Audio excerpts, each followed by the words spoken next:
already coming to an end. President Obama just finished giving his farewell address in his hometown of Chicago, and he's already attempting to rewrite the history books to try and hide the truth about his failed presidency. And tonight we will explain what President Obama does not want you to know about the last 8 years and how President-elect Trump now has the opportunity to fix the mess he's inheriting. And that is tonight's opening monologue.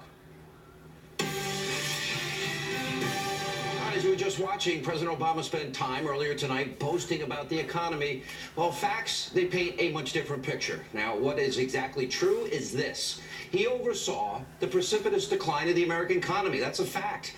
Now, here's why. Under President Obama, we have seen the lowest labor participation rate since the 70s.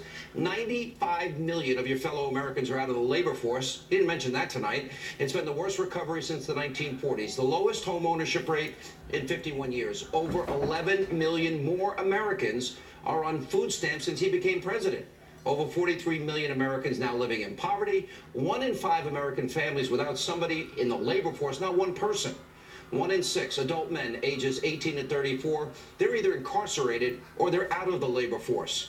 And by the time he leaves office, President Barack Hussein Obama will have accumulated more debt than all the other presidents before him combined. And speaking of debt, when President Obama finally leaves office, it will be almost $20 trillion, which means during the past 8 years, he has amassed $9.3 trillion in debt. A guy that once said $9 trillion in debt, that's irresponsible, that's unpatriotic. Then, of course, there's President Obama's assault on the business community through his burdensome regulations. Now, get this. The estimated cost of regulations under Obama, look at that number, a staggering $873 billion. That includes a shocking $344 billion cost in EPA regulations alone. All told, the number of new regulations that have been finalized under President Obama, that checks in at almost 3,000. Then, of course, there's jobs. Now, President Obama's always bragging about how many he's created, but facts are facts, and in the past 8 years, America has lost over 300,000 manufacturing jobs, and the president won't tell you that last year, America had a global trade deficit of over $732 billion.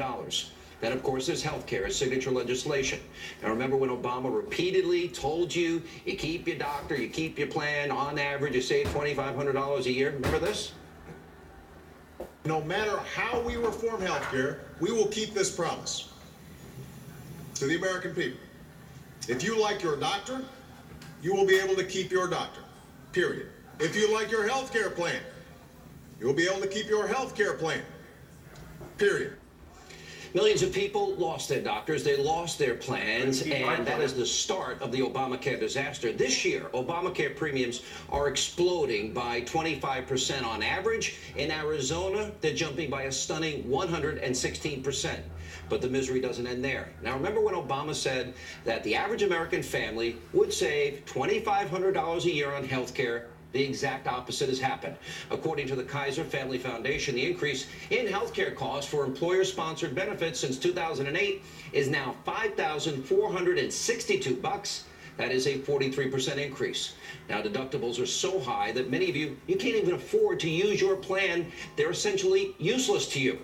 Now, choice in healthcare providers is also evaporating. In states like Alabama, Alaska, Oklahoma, South Carolina, Wyoming, people buying on the exchanges, they just have a single insurer to choose from. So much for choice. And many insurers are now pulling out of the Obamacare exchanges because they're losing massive amounts of money. Now, then there's the president's failed foreign policy. Where do I start? The guy that gave Iran, the #1 state sponsor of terror, $150 billion and allows them to continue to spin their centrifuges. And, of course, he paid a ransom there. He drew a red line in the sand with Syria and Assad. Assad crossed that red line. Obama did nothing. The country is now in a vicious civil war, which has created a massive worldwide humanitarian crisis.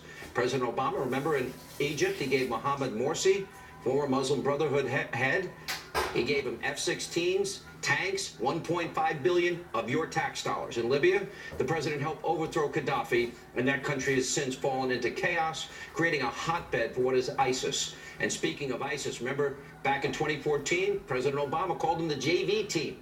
And then in 2015, just hours before the horrific ISIS attack in Paris that killed over 100 people, the president said ISIS is contained.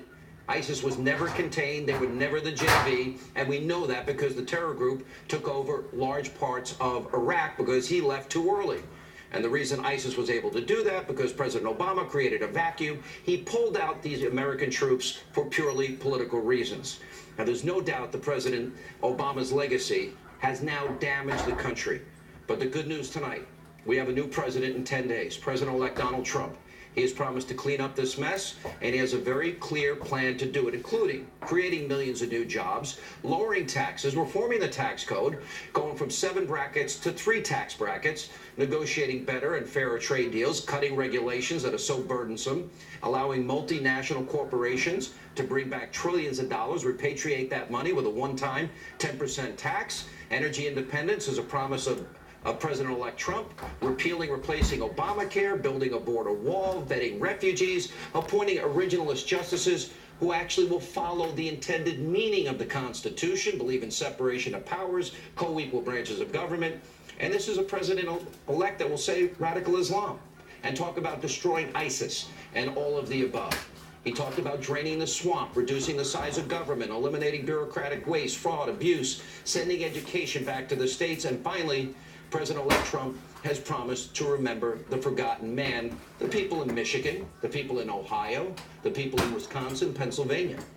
Now, the president-elect has already signaled that he's very seriously doing all that he can up to now to get congressional Republicans to show some backbone, that they will stand on their principles of limited government, balanced budgets, that they'll pass his agenda. Real, lasting change, hopefully, is coming our way. It will be up to you to hold these people accountable. And we'll be doing it here. Joining us now with reaction, editor-in-chief of